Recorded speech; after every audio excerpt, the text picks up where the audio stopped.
When there's a streaming problem, people don't just go, oh, that's the state of technology.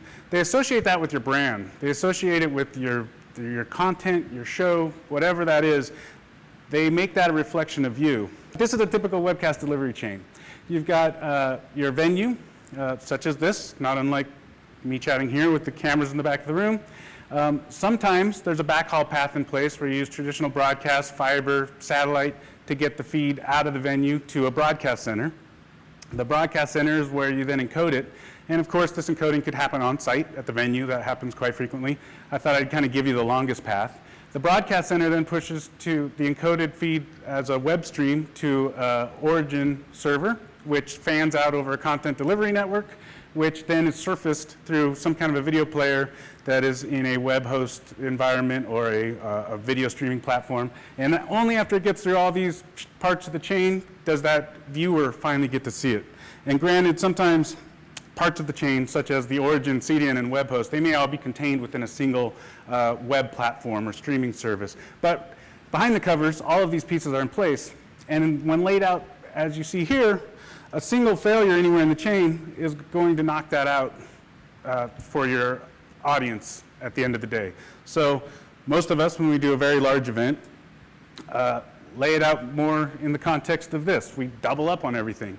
And we crisscross the paths against each other so that if we have failures, we're much more resilient. You know, if a satellite truck goes down, you know, the show goes on. If a origin service goes down, the show goes on.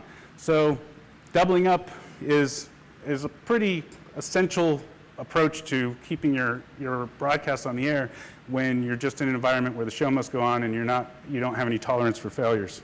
I actually really trust fiber as a backhaul contribution path. We use fiber a lot. But when fiber networks are laying out their networks, they have a goal of running the shortest runs as possible. And the shortest distance between 2 points is a straight line. And it turns out that people who are really good in the straight line business were railroads. So a lot of fiber paths run parallel to railroads, which means they are susceptible to the occasional train derailment, such as what happened here in Baltimore during, again, a live broadcast we had going through the fiber through a tunnel that was knocked out and took us off the air.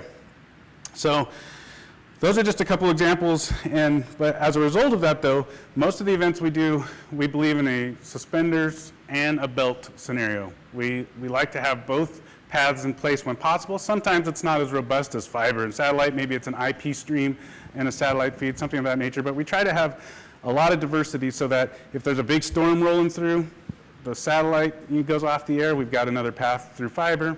Construction problem happens in the venue, we've got a path through satellite.